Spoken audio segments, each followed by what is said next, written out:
That's cool. Yeah.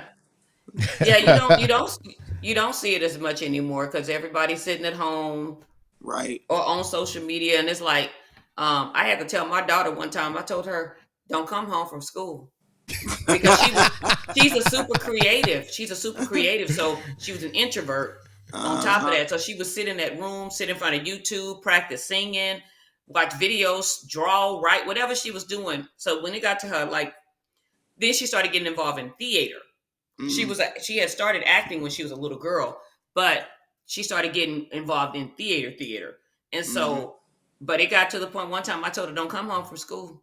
She was like, Yeah. "What do you mean?" I said, "Don't find a club, find something. You find Right. something to do, but don't come home from school." Right. And Mm-hmm. she My mother found was the something same to way. do. My mother was the same way. I was an introvert too. I would sit home. If you let me, I would sit Mm-hmm. home and I would watch movies all day. We had HBO, and we wanted to, we got Lil Bougie and got HBO. And I would sit home and watch movies all day. I would read comic books all day. I would draw. I would read Mm-hmm. books. I would read books. I would, whatever. And she'd like, get out. Morning, She'd be like, Brandon. sit in that room all day. Get out. You know. You know So what? We did the same thing. We had toys. We'd play with toys, but we'd spend more time building the set than actually playing. mhm. Oh And wow. because we would take encyclopedia. My parents had encyclopedias, Yeah, we everything, had some too. bro. See, I didn't have Yeah. that. Yeah. I'm telling you, like the military families, when that Yeah, encyclopedia person y'all. came around, Yo, my parents my, like give us the whole set. yeah. My mom was That's good. big. My mom was big on literacy, and so she was big on education. She was big on literacy. So when the bookmobile came around, I, Hmm. I was I was the man, because she'd be like, I could buy anything I want. She wouldn't buy me a bunch of toys and stuff like that, but books. If she didn't buy all the books, I mean, I got all the books. Like I would check on that little form, and they'd be like, Oh "Man, you wow. you getting all them books?" I'm like, "Yeah, my mom want me reading, like read." Yeah. And then, and I would want to do other stuff. My mother be like, "Go read a book. Go read a book. You got 100 books back there. Go read a book." You Hey, know. your mom, they do this Wow, to you. that's My good. parents in the summertime, when school was out, we had our own summer school. My mom used to be like, so there's the things you had to do Mm-hmm. before you could go out and play. Clean the Mm-hmm. house. Yep. You had to do it before they got home because they got home around 5. And you would Mm-hmm. time it. And then, because they're in the Hello. military, they're on at Fort Hood. And so uh, we had to clean up the house. My dad gave us math. My mom gave us read books to read. And Mm. you had to write a report for my mom for the Mm-hmm. books in the chat, whatever Mm-hmm. chapters you read. And then my dad, you had to do the math problems. So when they came home, that stuff better be there because they're going to check it, look at it. And I mean, you could be outside, but they better be sitting there on that table waiting for them, and there not be any dust or anything. Like they had this shag rug in this room we couldn't go sit in, and we used to Yep. have to vacuum and rake it. Man, bruh. Did you say rake? Yeah, Rake. yeah. You had the kind of, it was this thing you had to pull it, and you had to have the lines. Man, I'm Oh, telling you had to you. have the lines in the rug. Oh my God. Yeah. Oh Oh my wow. goodness. Oh wow. Yeah, we were big on the yard being done, and you had to have it. Military base. Your yard has to be nice. You have to can't have no messed up yard, and can't be no grass in the cracks in the sidewalk. All that Oh stuff. So wow. my pops had me out there cutting the grass. Trimming the bushes on the side of the house, in front of the house. You had to do all that before you went anywhere. And so, the grass got to be done. The house definitely got to be clean. Well, your mother always give you a list of stuff to do. I want the bathroom clean, the kitchen clean, and pull out the pork chops and put them in the sink before I get home. Oh, you better pull out them pork chops. Oh, y'all got Yeah, lucky. We had to, yeah. man, my brother had to cook. Everybody learn how to cook. Mm. When I got Yeah, to we middle school, I could cook. Oh yeah, I Yeah, learned that's before that. Yeah, my Yeah. mother traveled. She was my mother was an auditor for Blue Cross Blue Shield, so she Okay. traveled like for like a week at a time, and she would leave mm-hmm. and travel. So she like, you need to learn how to cook for yourself and your See, right? brother. I'm telling you, parents, it's not like that anymore. Cause I'll be saying, my parents won't let me turn on the stove. I'm like, what? What? Listen, I know know this lady. I worked with this lady. Her son was the number one gamer at his school. Oh, but he couldn't wash clothes. Oh no, I can't let him do. Oh no, no, no. I said he's the number one gamer at his school, but he can't learn how to wash his clothes. Wow. I was like, and he's 15. I was like, I'm done. Oh no, 15. Like the young folks say, I'm dead. I'm dead. 15. Yo, Wow. I'm telling you. I kid you not.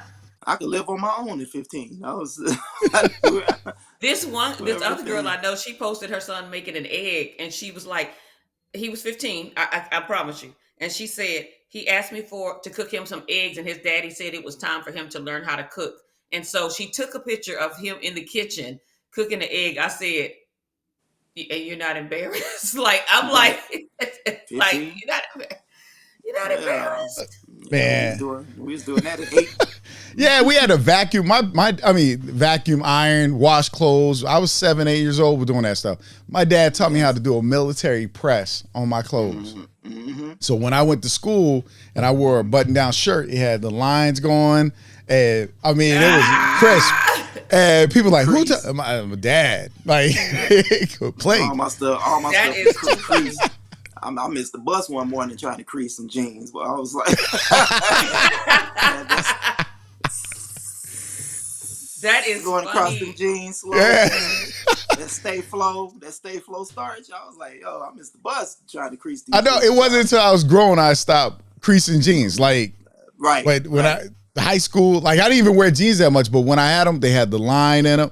The khakis had it. Everything had the boy. That is funny. Creases. Oh my goodness. Had to learn how to tie a tie. Everything. Oh, yeah. Shave, tie, and all that stuff, man. We learn stuff. But these kids, man, well, they don't even shave, but like they just like we had to be groomed. That's what it was. Yes. It was about being well groomed, and before you went to school, and when people talked about you, your parents, because remember we were told you represent your family, your household when you walk up out the house. That's right. And it seems like it's different these days. Right, I don't care. And I teach. I'm a teacher. I teach 8th grade, and bruh, some of these kids come to school and you're like, So, let me do this again. How many filmmakers are teachers? Because I teach. I taught high school, but now I teach middle school, 7th and 8th. Yeah. So and it's funny you find a lot of us that are teachers, educators in education. But and they come to school, I'll be like, y'all, who raised y'all? Like, what's going on? Okay, your mama know you look like that today, right? Or smell like that? Like, what is that smell? Like, what is? Oh man, I've had kids. I remember we used to high school. They had to wear uniforms. The kids would be like, "Well, I couldn't. The reason I don't have my uniform today is because I couldn't wash my clothes." I said, "Really? You ain't never had a wash and dry go out on you? Because we had to wash our stuff in the tub. What you talking about?" In the sink? Yeah, we get that sink. Listen, hang it up Hang it up to dry. Hang it up to dry. It'll dry. Hang it up to dry. It'll be ready that morning. The next morning.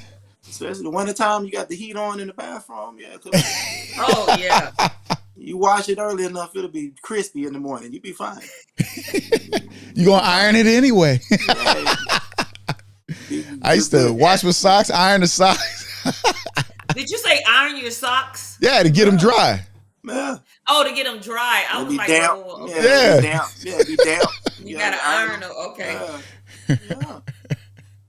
They don't know. I'm like, man, what's up with that? Like, yeah, you see all kind of, smell all kind of stuff in school. You know, you walk in the classroom like, Jesus, what is that? Man, who is that? Good morning, Yvonne. How you doing? All right. Good morning. We see Facebook user. Your name didn't pop up, but good morning. It says I'm trying to figure user. Hank, are you able to see the comments? I'm not. Okay, on the right of your screen, there's like a little text box, message box thing, and it should have a little red dot on it. It's at the top right before the. I don't see it. You don't see it? Is it top right or top left? I don't know because I don't It's ever the see top it from right your on mine. guys' perspective, and I do gotta set it up where I can see it from y'all perspective. Let The me only see. thing Let me show you. I see the 3 boxes with us in it, and then I see a smaller one on the bottom left corner with me in it, but I don't see anything else. I'm gonna share my But I screen got, real but I quick. got my screen sideways. So should I have it up? Oh, you're on your straight down? phone. Yeah. Oh, he's on his phone. So do it horizontal and see what happens. It's horizontal now. It is horizontal, so he should Well, see. What if I do it vertical? Would it change anything? Okay, there we go. Now when I do it vertical, I can see the box. Yeah, now I can see the You see the box? eyeball. Okay. Yep, I see it now. Oh, you Okay, see it so- now? All right, so I'm gonna go Yeah, ahead I and see zoom that. you in. Yeah, I see the eyeball up there in the corner. So let me adjust my camera there. Yeah, All right. but you can see the comments and stuff. Wait a minute. If I hit that, so I see an eyeball up in the top left-hand corner. So I'm not sure. I don't know about the eyeball. That's probably telling you camera's on. Hold on, let me Nah, see. but no, I don't see any comments though. You don't see the Go comments? back I'm to gonna share- horizontal for me because it's better for the text. Sorry, guys. We about to get this happening. We about to get this happening for y'all. Sorry. Does the box look the same on the phone, We Michael? get to talking. I don't know because Lewis knew he used his phone all the time. For me, it should be the thing that looks like a speech. I was about to share my screen and show it. I don't see that for some reason. It might be because I'm on my phone. Nah, it should. They've been doing it for a minute. Well, we'll always post anyway when people make comments, so we got you. We got your back. Okay. I got you. Okay. Yeah. Sorry about that, y'all. I want to make sure I'm saying the name right. Ananias. Good morning. Yeah, Brandon said good morning, BFL family. How's it going, Hank? Brandon eBooks. Hey, Brandon. Yeah, there you go. So yeah. Let's do this, man, because I was like, wow, we get to talking. We get to talking. Okay, so that's I see the it at the beautiful top thing. of the screen. I see it at the top of the screen now. There Oh, we you go. see the Yeah, very top of the screen. I see the I see it popping up. Okay. Oh, there that we was go. Brandon's thing. Yeah. So, but you might see Yeah. theirs when they're talking. So let's get this going. Let's get this going. Hey, welcome to the Black Filmmakers Lounge, Saturday morning indie industry shop talk. The Black Filmmakers Lounge is that place that you come to hang out. It is, what is the Black Filmmakers Lounge about? Well, we are independent filmmakers. Whether you're novice, professional, we come together and gain insight, perspective through education, information, networking, and the discussion of the industry best practices that will advance us as Black independent filmmakers in the community. So welcome to the Black Filmmakers Lounge. I'm your host, Michael Melvin, with my host, TaMyra TK Henderson. And today, our special guest is Hank Byrd, screenwriter, filmmaker, and creator of Blurds. So, Thank you.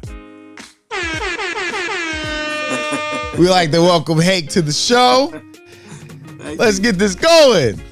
That was quick and easy right there. See, look. Easy. Look at you. I know. Tiffany was like, you need to be reading the tagline. No, my wife get involved. She involved. Okay. What's going on? So I'm gonna give y'all a quick, brief history of Hank and I, because we actually met in other groups, and we would talk to each other in other groups. And actually, Hank kept me inspired to stick around different groups because I'd be like, I'm out. This is ridiculous, and that's why I ended up creating the Black Filmmakers Lounge, because I was just tired of the gossiping in the groups. But he hit me up and said, "Don't go nowhere, man. It's gonna be all right." This is, and then we would talk in messages and everything, and everybody's following each other's work. If you haven't seen Blurds, it's now on Tubi, right? and you can go check it out right now on Tubi, and I suggest you check it out because Tubi is free. If you guys haven't seen me post about Tubi and getting everything, Derek Ham has talked about it. A lot of people talk about it. Tubi is free. So if y'all haven't signed up for Tubi, just log in, give it your email address, make a generic email address. Make a Gmail account that you can sign up to all these sites for. And when they're free, support, because all you gotta do is watch. And yes, a couple ads will come on. It's probably like 2 to 3 ads. And that's how you help fellow independent filmmakers with their revenue. Yep. That's how you build them. So if you listen, free, you can't beat free. Like, seriously. Yeah. And let me add this to that. Tubi has 35,000 titles. Like, I just seen the commercial the other day or something. 35,000 titles. A lot of people think that Tubi is like, the almost made it films. The almost made it films.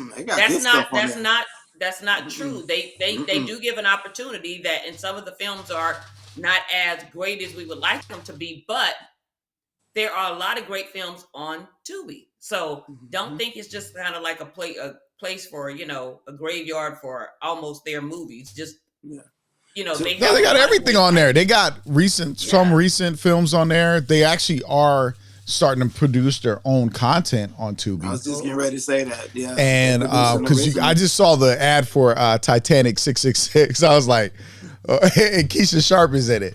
And so I was like, oh, okay. It's a horror movie for the Titanic. But they got their own content. So by getting your content on there, you're helping yourself. And you never know when Tubi reaches out and say, hey, you got a project we can back and we can put behind. Because if you haven't heard the news, Netflix is, because they've lost a lot of subscribers. 200,000. No, that's just the first beginning. They didn't talk about this coming month, how many they've lost, because they've actually said they hit the millions. They're gonna be losing 2.2 million. Yeah. And so, yeah. So they are looking at going to an ad-based subscription, which is probably, Tubi's free and it's ad-based. Hulu is the other subscription that has ads, but they charge you less, but they still charge you to let you watch television. Kind of feel like you watching cable or regular TV. I didn't pay for regular TV, but I paid for cable, remember? So I don't want to pay for commercials, period. If I got to pay you and you got commercials, why am I paying you? Right. That's where the revenue is. The ads are really like a bit in the 30 seconds. I mean. But like I was a broadcast major for my undergrad. And we were in broadcast management. It is the revenue from the ads that pay for the content. So that's why television has been free. The only other TV that people had to pay for that didn't have commercials was PBS, public broadcasting, because they were off of donations because they were nonprofit. So when that's why I've never been big on Hulu, because why am I going to pay you and yet you still going to give me commercials? I love Hulu though. I mean, Hulu. I mean, the thing about streaming is just what you said, man. It's just like TV. I mean, that's how they keep the doors open. Is they have ads. Netflix has gotten away with it for a long time because they were operating in the negative for a long time.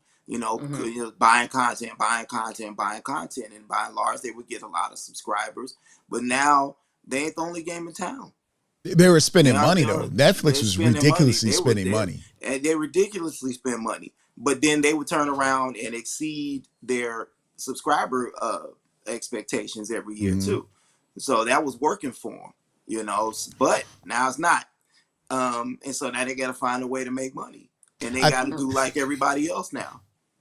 So my question is, would the great Netflix exodus happen? Because remember, earlier this year, coming into the year, they announced that they're going to start subscribing people for giving out their passcode to having other people. And they tested it out in other markets.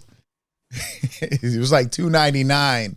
Yeah, everybody's sharing their password. So I wonder why everybody just all of a sudden, like I can understand people leaving, but like why all of a sudden, you know what I mean? All these people are these people leaving just all of a sudden? I think Netflix is the second most expensive. They're $20 now. Oh, is it 20? It's $19.99. Is it 19? I think Oh, like because I'm I still just paying paid. $14.99. So Yeah, Well, I they I ain't took got go out the up yet. 16. They just yeah, I took out got the 4K. 1627.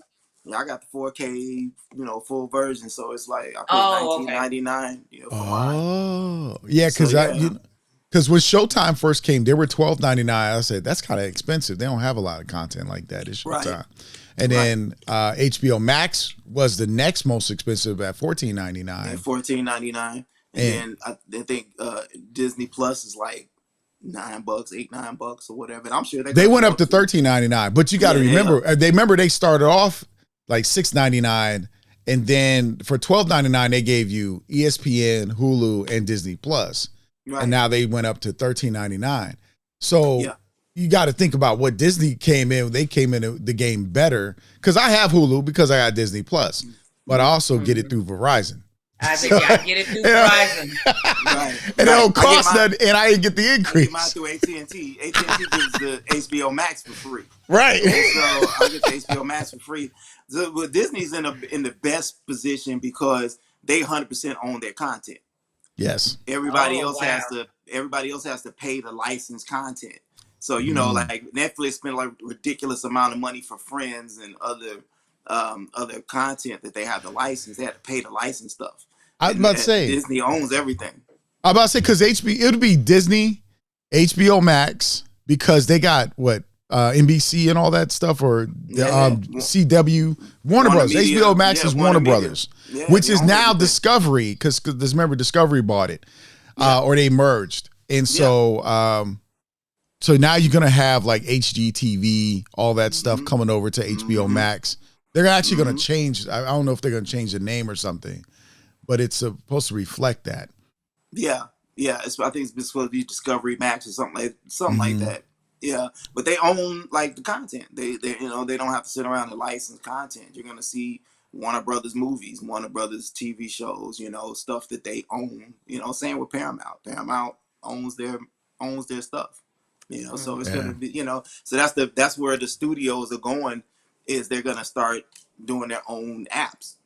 And so that's gonna take away from Netflix and people like that who are more aggregators. They buy content, Mm-hmm. Mhm. at ridiculous amounts of money, and that model, it's not gonna be sustainable for a long period of time. And so yeah, they're gonna have to do like everybody else and start doing ads and all the other stuff. I think what Netflix needs to ultimately do, they need to actually start making content because Well, they they don't do really. make it. They just Nah, don't.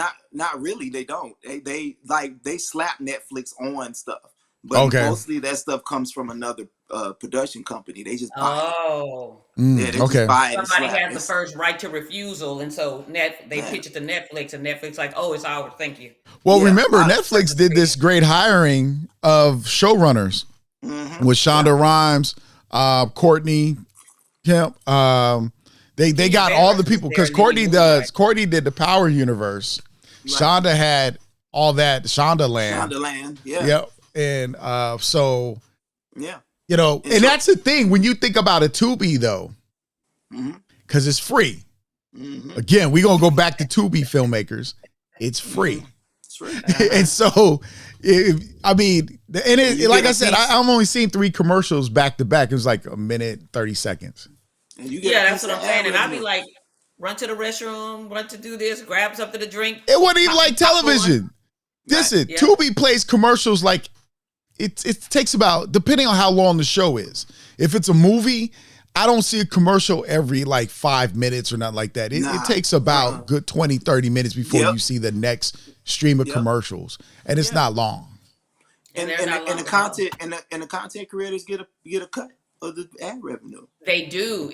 Let me tell y'all, they are making money on Tubi. One filmmaker I know is making, I mean, I'm saying I know because I know, Yeah. um, he's make like $30,000 check a month off of Tubi. Prayerfully, he's Right. putting that back into his production Right. and not Mm. just shooting, $10,000 films, and you getting money coming in to make films. So prayerfully, Hold. he's reinvesting that. Because I got And to that's a say, whole no, nother but story. listen, there's nothing wrong with shooting a $10,000 film and make No. constant revenue. That's actually smart business. Like No, as no, a no, no, no. businessman, as a business person, the less you're spending and the more you're making is beneficial, and that's where investors come in. Now That's I get the it. Blumhouse model. That's the Yeah. Blumhouse model. Right, but let me say this. I'm not shooting a $10,000 film if I don't have to, because Okay. I want to pay people. Number Okay. one. Mhm. Number two, I don't want to work people 15, 16 hours a day and they're not getting paid nothing but a penny. Number three, I want to make sure they're not underfed and freaking overworked. Okay. When I have revenue coming in where I can actually decently pay people. I'm saying, if you have it coming in, reinvest it and do it right. That's what I'm saying. But there's several ways you can do that. And I get it. But like starting out, filmmakers, and everybody has to understand, starting out, it can be costly. But if you can get down where you're spending $10,000 to $20,000, because let's just be real. Like when I teach the history of television and history of film, I'm telling people filmmaking was nothing but an assembly line. Mm-hmm. And people get lost in the art. It didn't become very artistic until the mid 60s into the 70s. Mm-hmm. You know, because it was starting to lose money, because it was just like pumping out cars. You know, and that's what it really was. Yeah, with old Hollywood, you know, and I would tell that to writers, you know, you need to be developed as a writer already, because back in the day, they used to have writers live on studio sets.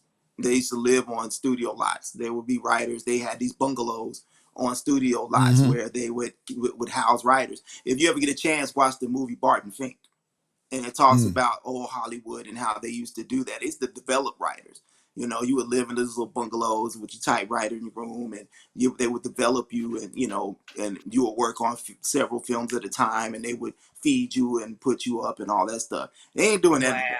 Yeah, there's another movie. It was I remember I can't remember the name off the top of my head, but the premises was when talking films came into play, and a lot of actors lost their career because their voices. And so in this film, the writer, he's on his way out because he can't keep pumping out great work.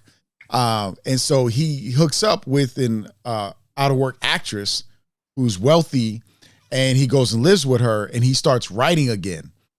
But he's in love with another writer that's on the studio set. So he goes and stays in the bungalow with her.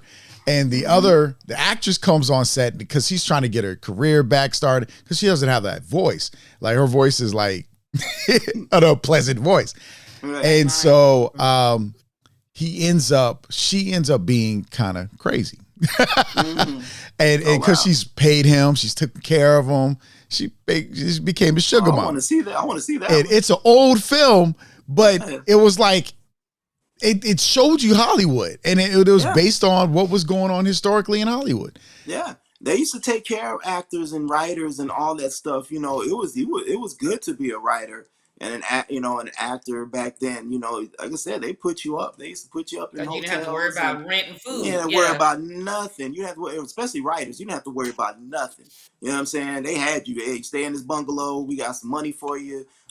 Typewriters in there. Whatever you need, we got you.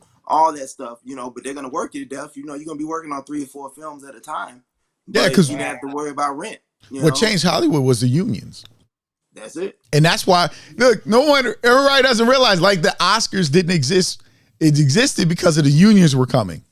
Yeah. And they're like, well, let's make them feel better about themselves, and maybe they won't join the union. Because there was a meeting in a hotel, and it was like, hey, if you sign on with us, creating the Academy of Arts and Science and supporting this, we'll do this for you. Right. So that's why I look at people that put so much stock into just a highly politicized show to begin with. You know what I'm saying? It's all politics. It's all it is. It's just politics, and it always has been that thing. You know, so the Oscars, okay, great, you win an Oscar, that's cool, but it's all a political machine. Oh yeah. Yeah. Absolutely. All right. Let's talk about this, Hank. What was the name of the movie, Hank, again, that you said? Barton Fink. It's a Coen Brothers film. Coen Brothers, okay. All right. All right, let's do this. First of all, let's get everybody get to know Hank today. Yes. What's up? Hank Byrd. We were already talking about this. How long have you been doing filmmaking? About 13 years.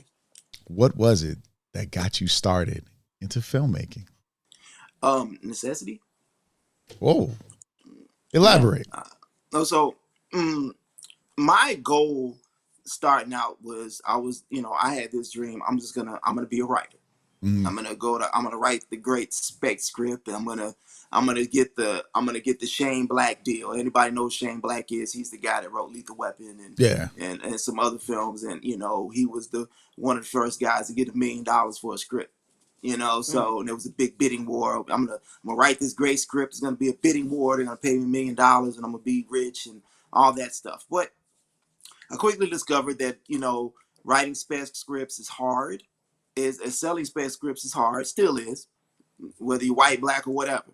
It's hard to sell movies. So I started to want to make films myself. Then I said, well, if I can't sell spec scripts or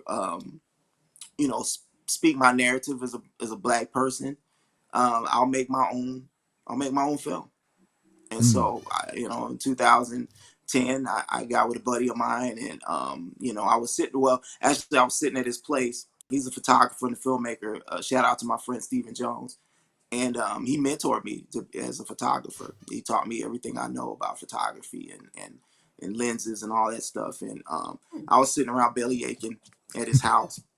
Man, that sucks, man. I'm trying writing all these scripts, and I ain't, nobody's buying movies, and then they racist, man. They don't want to see a brother making in Hollywood and all this stuff. And he looked at me. He said, "Man, shut the f up, man." I said, "What?" He said, "Dude," he said, "I got cameras, I got lights, mm, I got everything we need. Just write a script and let's do it. Quit crying about it, and let's make it happen." mm. All right, so I wrote a short. Well, I wrote a feature called "The Take." It's about three um, dirty cops who wind Okay. up in a house with a bag full of money, and what could possibly go wrong, you know. And so I written it as a feature, and I didn't have enough money to make it as a feature, so I said I'll do it as a short film. Okay. So I hired some buddies of mine that were in theater here in Tulsa. Shout out to Rodney Tisdale, Agent Robbins, Tiffany um, Hunter, and myself were in it. And Okay. so we shot it over a summer. I think it was like a week, two. We did it. Mm, We wrote the script, and we got everything, and we got our lines down packed, and we shot it over a week or two at a friend of ours house here in Tulsa. And that was that. And we entered it into some film festivals, and started winning. Wasn't the best shot film in the world. It was, we made every rookie mistake you could probably make. But the biggest thing that everybody said is that you guys told the best story. mm. You guys told a good story. It was funny. It was intense. It was a lot. People enjoyed it. So that started my career. I produced and wrote that one, and so that just led me on to do other things. Then I did another short film called As We Lay. That was my directorial debut, about a couple who wakes up. Well, they're not a couple. They're two married people who wake up in a hotel room after they've cheated, Mm, and they don't talk. We just hear their thoughts through mhm. poetry. And so I did that with some friends of mine, and that did very well as well. Kind of really launched my career further locally. I screened it here locally and in a venue, and it sold out, um, like standing room only. And so we got, press was talking about us, all this stuff. And so I was at a party, and some of my lady friends came cornered me, and they were like, "You need to do a film about plus size women." And I said, Okay. "Absolutely." I said, "Absolutely not. I would not do that. I'm not doing that." What? Yeah, I don't want. I was like, I don't want that kind of smoke in my life. I don't want. I'm a man. I'm not finna make no movie about women, and then people drag me and all that stuff. I don't want. I I don't got want you. it. I don't want to do it. But I got to doing some research and everything. So then I made In the thick conversations from the plus side of life. It's a documentary about plus size women. Okay. Did very well. We did a screening at the local movie theater, Circle Cinema. We sold out every screening that we had. So and got around the country. Little did I know there were conventions and things like that for plus size women, and they were asking for the film. So it Oh went around. wow. It went around the country to some of the conventions and stuff like that. And so yeah, it was in Atlanta, Dallas, a few places, and yeah. And so it gained a lot of attention. I put it on Vimeo on demand, and it did very well financially and everything. So then Blurs was something that I had been working on for a while. It's a semi-autobiographical thing, even though it's a wacky comedy, but the characters and the being a black nerd is something I related to. So I decided to make that into a web series, which we first initially launched on Vimeo on demand, and we did that. We did put up some pretty good numbers. We did a local screening here in Tulsa. Again, we sold out the theater more than we thought we would. It was huge. It was a big thing, and so got out there, and we put up really big numbers. And next thing we know, a buddy of mine was like, "Look, Tubi is like wanting to put you guys on the streaming platform," and I'm like, "Well, we don't even have a full season yet." And it's like, "We don't care. We like the show. So whatever you got, we'll put it on." Okay. So we put the first episode out, and it did very well. Because you were shooting during COVID too, weren't you? Well, no, that's what shut us down. Okay. Yeah, that's what shut us down. We shot the first 2 episodes, and then COVID kind of came through and just man, it just hit everybody's production. Hollywood on down to the indies. We were all, we were down for a year and a half. I had actually had members of the cast who got COVID. And so that really put, I think 4 or 5 members of my cast got COVID. And so I was like, well, we're just gonna shut it down, and just let this thing kind of roll over or whatever. So that put us behind a year and a half. We were supposed to been done a long time ago, but it shut us down. And so we just got back to shooting, just about a month or 2 ago, and we finished the 3rd episode that we had, and then we're jumping right into the 4th here really soon. It's a 6-episode season, so we're almost done. We're halfway there. But yeah, it was a long road for us. COVID really murdered a lot of productions, and we weren't immune to that as well. So yeah, because it's like some filmmakers, they still film during COVID. They're like, I ain't gonna worry about it. Others were like me. I was like, I'm done. I'm gonna wait. I don't need that financial pool, because your insurance is probably gonna spike. Which is, so if we haven't all been paying attention, insurance has gone up. By the way, let y'all know. Good. I need to change it on my insurance costs has gone up. So just y'all need to be mindful of that. Okay. Even your car insurance went up, so I just want everybody to understand. So production insurance has gone up.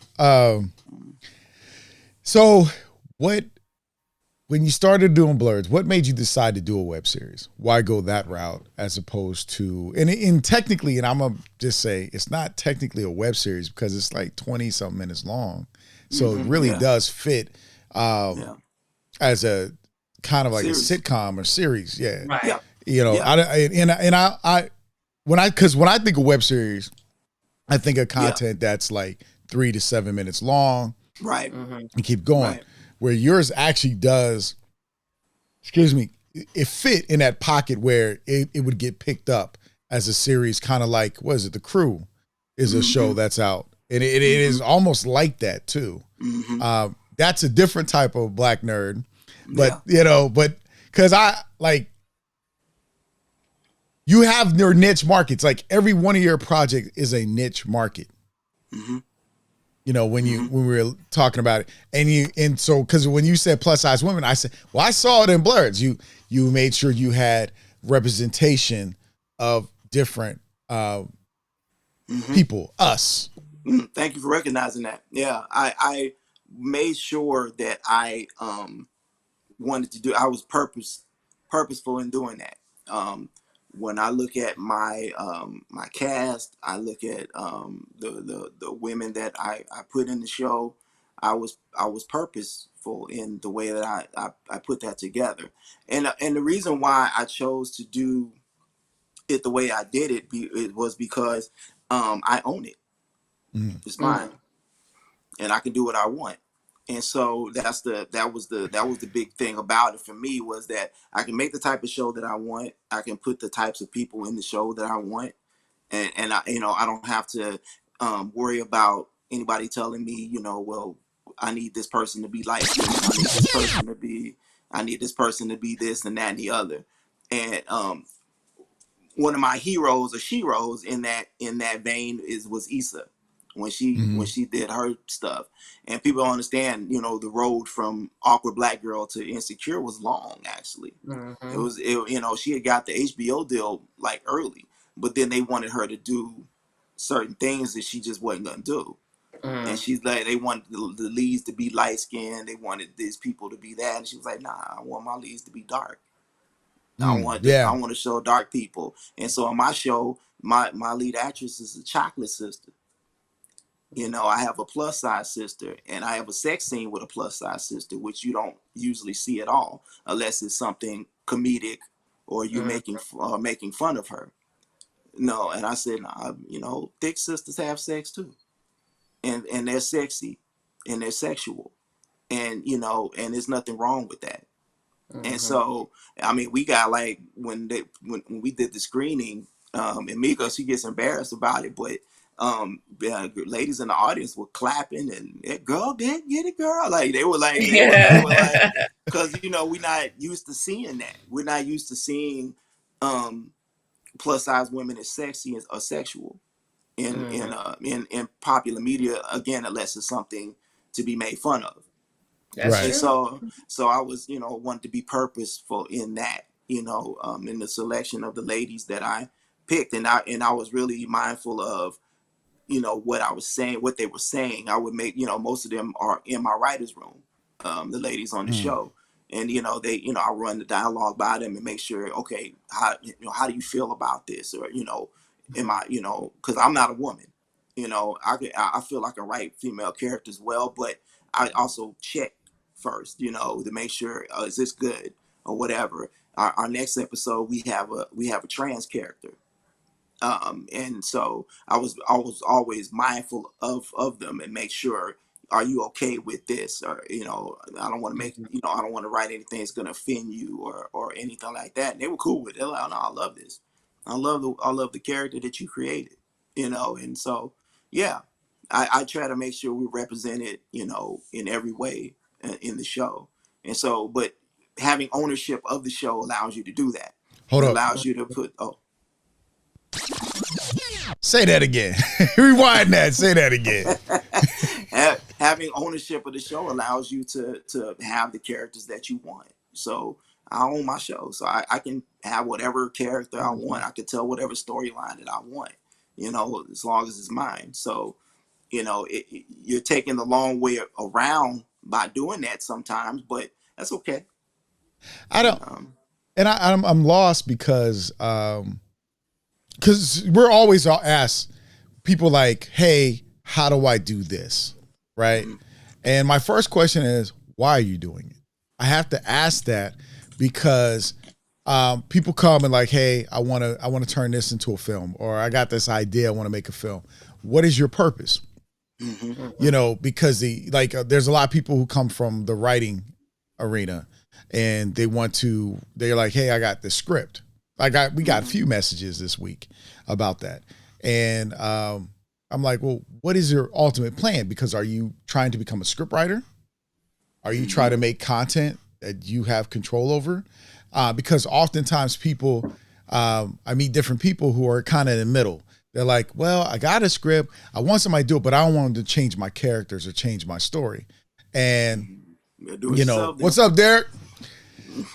And hey. they want to, and that's the thing, because I'm like, well, with the moment you sell your script, it's theirs. It's theirs, yeah. And they can do whatever they want to, and they're going to do what they think. And this is just truth. As a business person, you're going to do what you think is going to make you the most return on your investment. Mm-hmm. Okay. And it may not be the great idea to somebody else, but that's my idea. And I always have to ask people, what's up, Darrell? Hey, Darrell. I have to ask people, because this is why when I talk to my students, I say this: who asked you if you wanted an Xbox? Who asked you if you wanted a PlayStation? Who asked you if you think this movie should be made? Who asked? And they don't ask you. What they do is they go make it, yeah, and they put it out there, and they see. Now they do have test groups, but everybody does. When I did my first film, I invited some people over to watch it. They gave me their feedback. That's the test group, right? And I went back and made my cuts and my edits, and I'm sure you did that because you were talking about it, right? You screened it, and but what I'm seeing is the initial thing is ownership, because when you have control over your characters and the story you're telling, because we're so many, and you and I come from this, the groups we've been in, they're always complaining about the images of us. And what do you say? Because I know you and I say the same stuff. I always say, be the change you want to see. Then be the change you want to see in Black Hollywood. If you're tired of white Hollywood doing XYZ, okay, well, do it yourself then. I'm tired of seeing slave movies. Okay, well, don't make a slave movie then. Okay, exactly. That's the thing. I'm like, don't tell us, like, you're telling somebody else to do something when you're taking away your power. Right. You can't control what Hollywood does. That's their money. They can do whatever they want to do. They can make whatever movie they want to make. That's cool. You have control over what you make. That's the main thing. And so I don't even get the complaints half the time. I'm like, first of all, Black people have over $1 trillion in buying power. We the best way we can talk is with our dollars. If that's not what you want to see, don't go to it. Absolutely. Don't go see it. Don't patronize it. And trust me, it'll go away. Don't patronize it. Okay? Don't talk about it. Don't, you know me, man. I don't there's a lot of stuff that I don't like, but what I'm not gonna do is crusade on it online. If I don't like something, why the hell am I gonna be online talking about it all day? I didn't like it. Absolutely.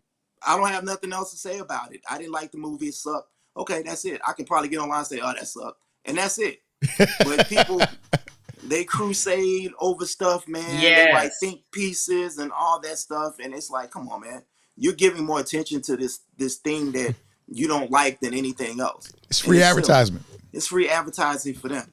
Because the more you talk about it, they're gonna go, I want to check that out. I want to see what they're talking about. Exactly. Let me see for myself. Exactly. So why are you talking about it? What are you working on? And that's the biggest thing. What are you working on? What are you trying to make? You know what I mean? So I don't get in all that, man. It's just like, and that's why I was telling Michael, he was ready to leave the group. I said, don't leave, man. You got something to offer the group. You know what I'm saying? You're putting out content. Don't leave, man. We need more people that are actually doing stuff to be talking in these groups. You know what I'm saying? And you're gonna find 9 times out of 10, most of the people that are talking the most aren't doing anything. You've made nothing, you've written nothing, you've created nothing. So it's easy for you to sit on the sidelines and talk about everybody else because you ain't doing nothing. If you was busy doing something, you wouldn't have time to talk about everything. Exactly. And we were talking about that because it's I think we lose it, and then it's like, what was it? The Harder They Fall, when everybody started complaining about that because he used the names of the actual people, but the story wasn't based on them. It's not based in true facts. It's not a documentary. It was not a documentary. Yeah, he's paying homage to those cowboys and girls of that time period. It wasn't their story. Exactly. But when people were complaining, I was like, yo, First of all, he's doing y'all a favor because I know many of y'all did not know who these people were. So the fact that you're going to go look up their story, now you can make that story. And added to that, the Black Western hasn't been popular since the 70s. And to bring back that genre of the Black Western, I would love to see more Black Westerns. I would love this to be a thing. I would love this to be a trilogy of films or something like that. We haven't seen that. We haven't seen that, but we too busy. Every time somebody puts something out, everybody want to poo-poo on it when it comes out. Right. And we the only ones that do this. I'm sorry. We the only ones that do this to each other. No, because it's beautiful to hear that when you screened your film, screened your web series, screened your documentary, you were sold out each time you ran it. Yes. Right? In your own town. In your own town. Because, and because that's that, I keep trying to tell people, that's what Africans do. That's what Nollywood and all them Bollywood, they sell out. And they sell out to standing crowds or have to have multiple showings, because doesn't matter how good or bad their films are. Because first of all, it's subjective. Good or bad is a subjective thing. But if the story connects to the audience, they're going to go support it. They fill it out. And if you've seen, I remember when we first started seeing Nollywood films. But now, if you go on Netflix and you watch Nollywood films, it's a different level of production. Man. Yes. Howdy. Boy, when they first started coming out, you were like, what is this? And we would laugh at it like, oh my God, this is hilarious. But they got 1 million views on it though. It was content. It's like, it looks silly. And most of them shot them on their phone, on cell phones. And and built their own little sets and all that stuff. Yeah, old cameras that we were not one to use. Right, old handy cams and all kind of stuff. And they crudely made a film industry. But and that's what it takes, guys. That's what I tell people. You're like, we're in these groups and they're like, hey, do y'all know any editors or any this and that and the other? And I'm like, well, what about your city? Shouldn't there, you live in Dallas? There should be plenty of editors in Dallas. You mean you're in Atlanta and you can't find an editor? You can't find a DP in Atlanta? Find one where you live.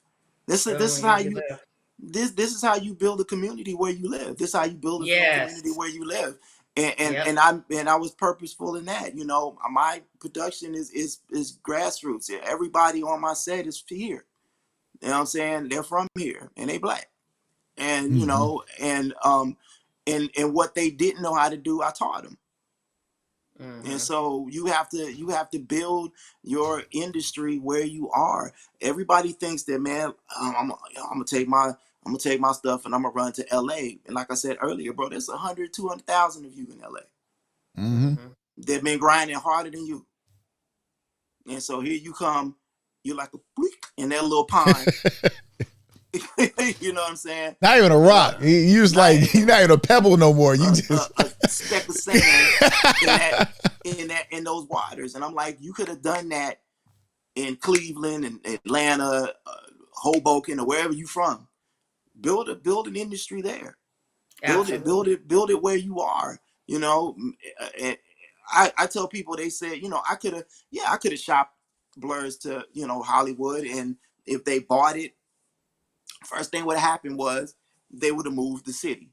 Right. They would have been in LA. Absolutely. It would have been in LA. The cast would have been different. Probably been a bunch of light skinned dudes and and everything else. And it'd have been a whole different story. But I shot it here. I picked the people that I wanted. Tulsa is a member of the cast. Tulsa is a city that's rich in history. We have a very rich history here. Yeah. And I show that here. There are landmarks here that people recognize. When the girl pulls up at the drive-in, that's Tasty Freeze. That's a staple restaurant. A greasy spoon that everybody went to when they were kids here. And Mm-hmm. so I had people, Mm-hmm. every episode starts at the top of Tisdale Hill with the Black Goddess, and everybody's like, "Oh, that's Tisdale Hill. Oh my God, I know where that is. Oh my God, that's Tasty Freeze. Oh wow, y'all shot down on historic Greenwood, Mm-hmm. where the race massacre happened." And so Tulsa's a character in the film. And it's important for me to shoot it here and to shoot it in places that people recognize and to talk about things that people, don't want to talk about. Every one of my shows has a theme. The first episode was reconnecting. It's about reconnecting friendships. The second episode was about fatherlessness. We talk about fathers being missing, and in the barbershop scene, we talk about fathers not being in the neighborhoods anymore. How dads used to bring their kids in for to be haircuts. Yeah. Now single moms. Yeah, single moms. Yep. Yeah. And There was a Yeah. video I just saw this morning where the little boys in the neighborhood was trying to teach another little boy how to ride a bike. mhm. And the mom was Oh. filming it. And she started to say something to cut off because, it's Instagram. But I'm sure, it's when other young little boys are teaching another little boy. Wow. When my dad taught me how to ride a bike. Mm-hmm. You see what I'm saying? And it's like, I get it. Everybody doesn't have dad around, but there are groups that do have dad around. And that's the thing. Like we've allowed Hollywood to make us monolithic. Right. Which if you don't see fatherhood, Right. which for us was the Cosby Show, Parenthood with Robert Towson. There was the show with Eddie Murphy and them with Red Fox. That Eddie did with Red Fox and them. I can't remember the name off the top of my head, but it was the family structure. DeLuise was Red Fox's I know what wife. you're talking about. Yeah. But think about it. I can name those on my hand, man, because when I was young, in Good Times, right? Well, when I was young, we still had That's My Mama, What's Happening. You see what I'm saying? Room 222. Yeah. 227. 227 came. I was You like, saw Father there. 227's from DC. It was supposed to be DC. 222 was Diana Carroll when she was the nurse and a single mom. You see what I'm saying? Like, we've always, since the 60s, 70s, when we were on TV, we've always seen single motherhood. Oh, yeah. Oh, yeah. It's like the attack on the black family structure has been there. Because what you see, the royal family, thank you, Derwin. Thank you very much. And so we need to see that because, again, I remember Kenny, he did this movie called 1 Week. And in 1 week, his character had this job. He was talking about how he was an orphan, how he didn't have a family, and how he looked at the Cosby Show and he was inspired by it to want a family. And because he didn't have a dad, he wanted to be a dad. And I always remember that scene because that's a powerful scene when I used to have debates with people because they were like, man, the Cosby Show ain't real. I'm like, stop saying what's not real. We get what it's saying is we can create our own reality. Man. And we don't have to follow that. We have to have balance, man, and we just can't have just one type of story, and that's the argument I see a lot, in these groups and in other places with us is that I'm tired of seeing gay people on TV. I'm tired of seeing single moms on TV. I'm tired of seing this and that and the other. Quit acting like these archetypes don't exist. Right. All these archetypes exist in our community. They all do. Every household ain't wholesome. Every household doesn't have a 2-parent structure of the nuclear family. Yes, we have gay people in our community. We always have. We always will. So we can't act like these archetypes don't exist. Well, I'm tired of seeing it. Again, don't make it then. Don't make it. But it's the thing. If you're tired, it's like this. To me, make whatever you want. There's an audience for it. But the thing is, we got to start making stuff. And like we said, we started off with your shows on Tubi. It's out there. People think I got kids we both teachers. You got kids that nerds. I don't want to be no nerd. I'm like, you want to be a nerd because that's the guy who, when you need a job, that's who you going to get hired. Who's going to interview you. exactly. And I always hear people say, well, Hank, that's easy for you to say because you make content and I can't afford to do that. I said, okay, well, the counter to that is if you can't make content that speaks to your sensibilities, then support the ones that do. Mm. Okay, so if somebody's making a show that speaks to your sensibilities, which every show can't be everything to everybody. Right. Sorry. Right. But support the ones that do. If my show speaks to your sensibilities, then support me. Then share my stuff. Let everybody know that I'm making this stuff. If you want to crusade on something, crusade on the shows that you like. You know what I'm saying? That's If Michael's right. making There something, you go. if Michael's making something that speaks to your sensibilities and that you like, support that. Then make sure he gets the views. Make sure he gets all of that. That's free, bro. That's free. Mhm. Sharing the link is free. It don't cost you a dime to share a link. How much is it? How much? Free 99. Oh, okay. You know what I mean? It's free 99. It don't cost you nothing to share a link. But it could cost somebody everything for you to complain about their film. Woo. But that's crazy because normally, like I said, I see more people complain. I'm like, I'm a positivity person. Like, Hey. I'm only going to talk about the stuff I like. Like, that's it. That's what. Yeah. If I don't like it, I don't like it. And I learned this from not our folk, but from the other folk, because I remember the movie The Color of the Cross by Jean-Claude, and Jesus was black, and we thought there was going to be an uproar. They ain't talk about it at all. That's how they killed it. Versus The Last Temptation of Christ, where them white folks was walking off the job. I would not work here. We depicting Jesus this way, like that. People was walking off their job for that, and they went and watched it, and went and watched it.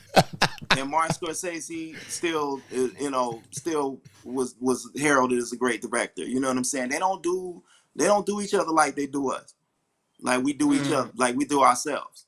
You know what I'm saying? When white folk don't like something, they just ain't gonna go see it. Yeah, they ain't gonna talk about it. Ain't gonna mention it. They ain't gonna talk about it. They ain't gonna get nothing. You You gonna get that bad Rotten Tomatoes tomato meter, and that's it. You done. You getting that tomato meter? Getting that tomato meter, and then they done with you. Not us. Let me write this 5-page think piece on why I didn't like it. Oh, let me blog. Let me start a group. Let me open start a a clubhouse. the room. group. Let me do a whole clubhouse. Let me do a whole clubhouse room. And white folk sitting back looking at us like, look at them. Look at them. Just because the thing is, filmmaking for me is empowerment. right. We get to tell our stories, and we get to combat lies. Yes. If we think about it right, we can combat the lies about us.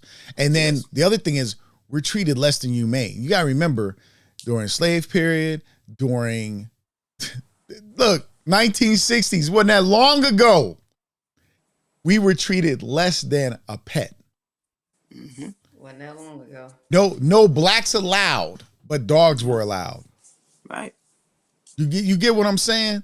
And so still, media black, is the visual Yeah. thing. Like it's we get to put our history in there. We get to put information in there.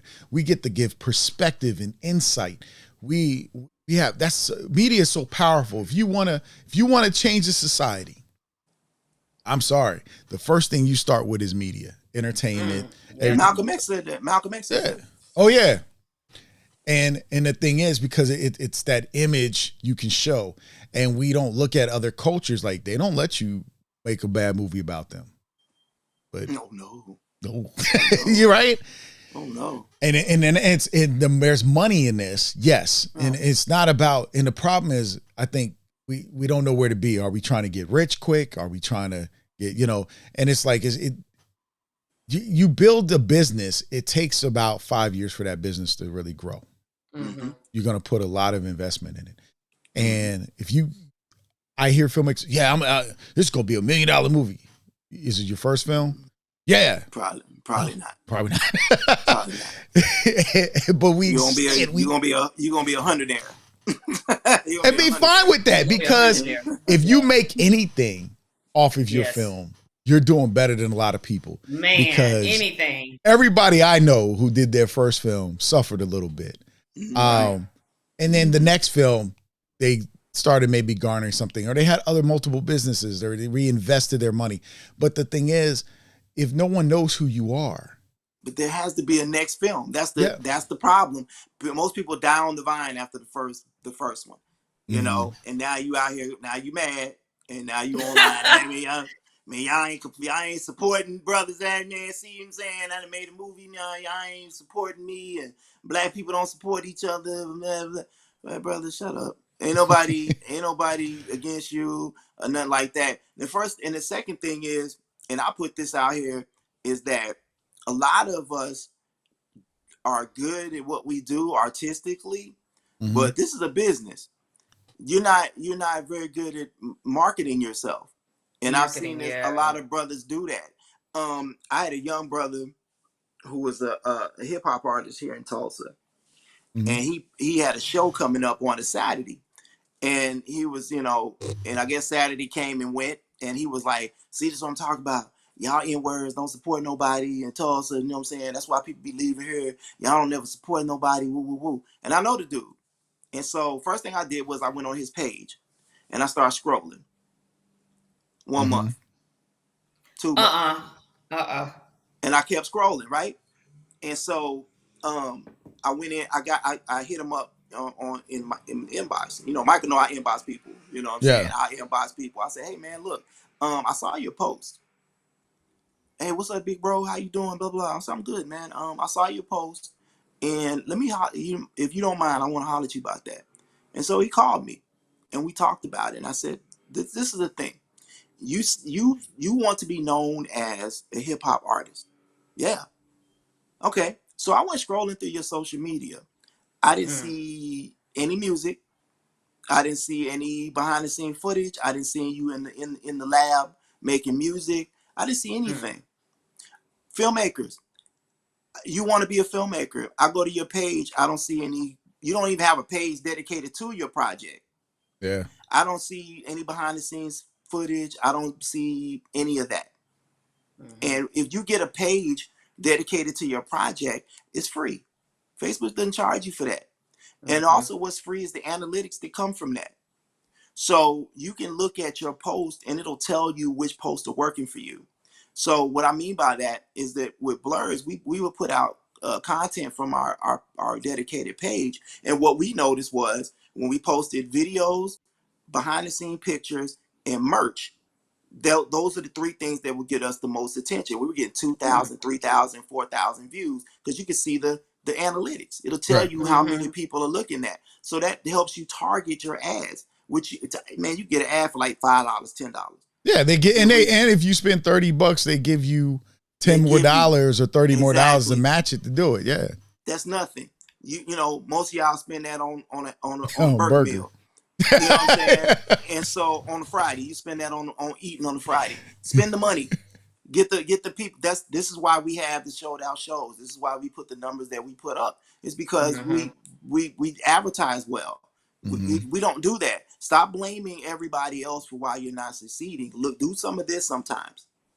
Do some of this sometimes. Take that self-righteous finger and point it inwardly and figure out what am I doing or not doing that is causing people not to watch my content.